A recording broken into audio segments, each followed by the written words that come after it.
Hello and welcome back to Wargaming with me, Gary.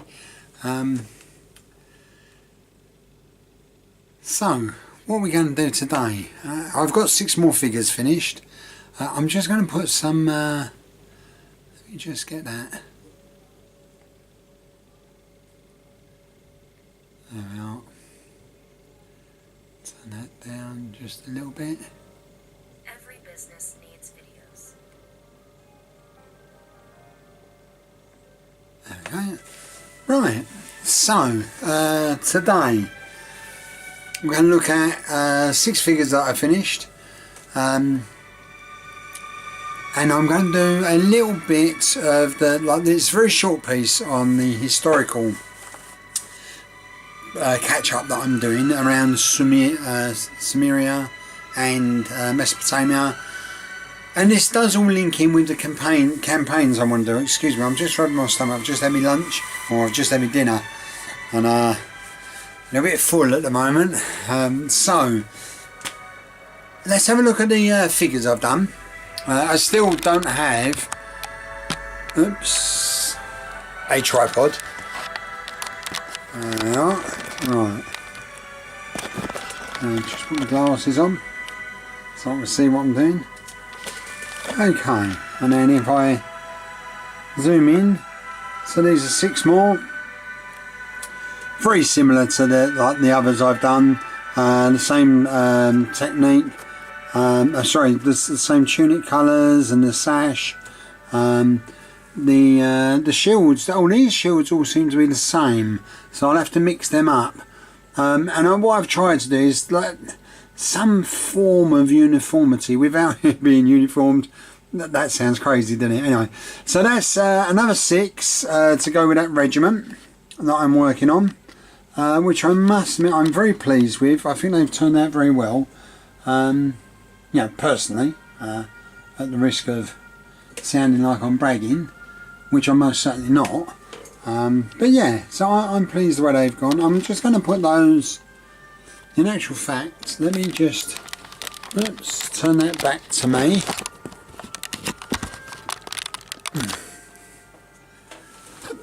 There we are, and then I'll just put these figures on the movement tray. There we are. 4, 5, 6. There we are. So, let's just have another look at them. We're on our way to our 2nd regiment, and I think they're starting to come on rather nice. Get them over a little bit now. Oh. So that's the 1st regiment I did. This is the 2nd regiment I'm working on, and yeah, I think that's okay. So I'm going to crack on with, I'll get another 6 done, and that'll be my 2nd regiment completely finished, which I'll be quite pleased about. Okay, so let's bring that back to me, and we can...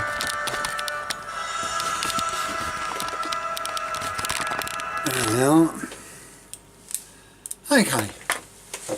Back to front of house, as they say.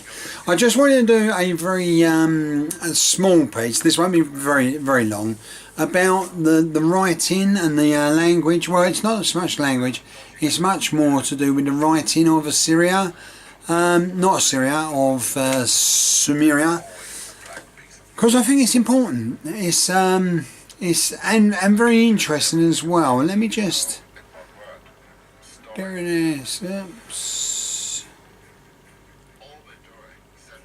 Right. Okay. That's better. Right. And then let's get my bullet points back up here.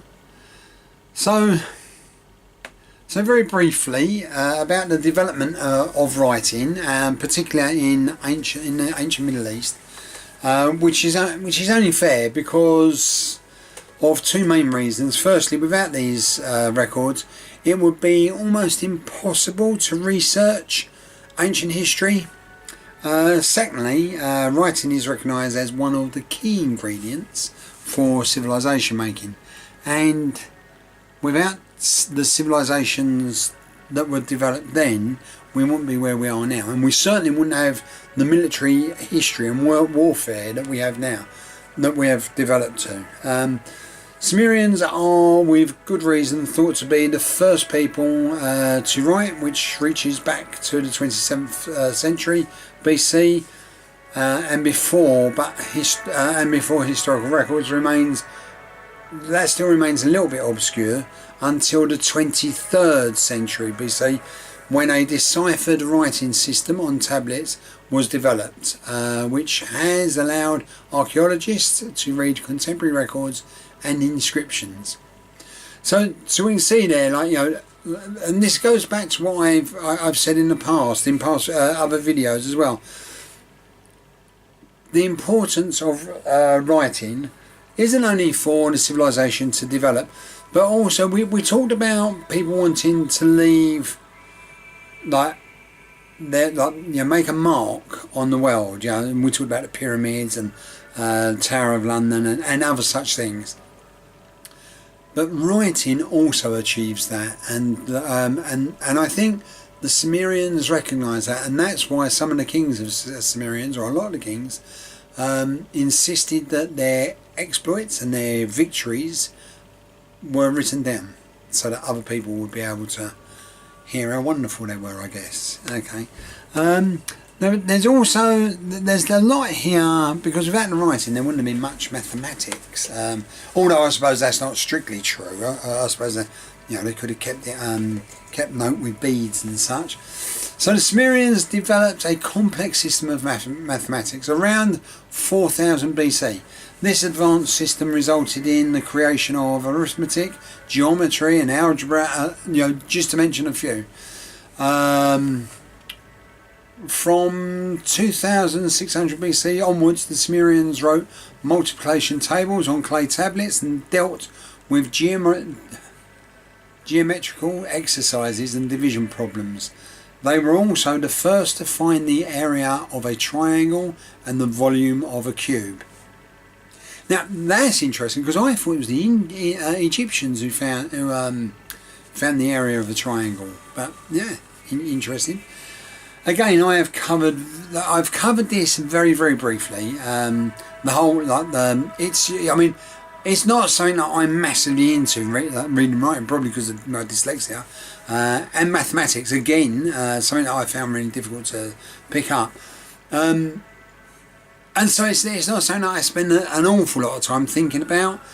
But I just thought, it's important to, credit where credit's due.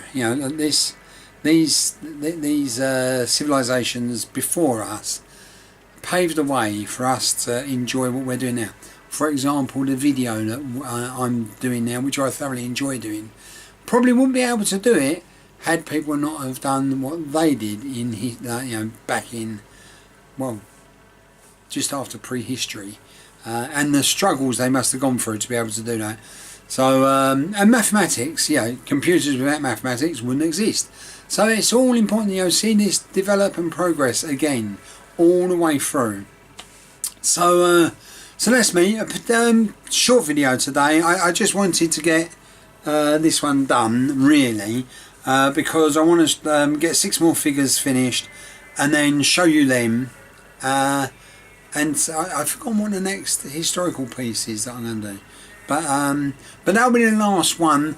What I'll do is then I'll start putting them on YouTube, and you can give feedback and tell me what you think about the historical information. Okay, and everything else. Alright, so that's me done. All the very best. Take care. Bye.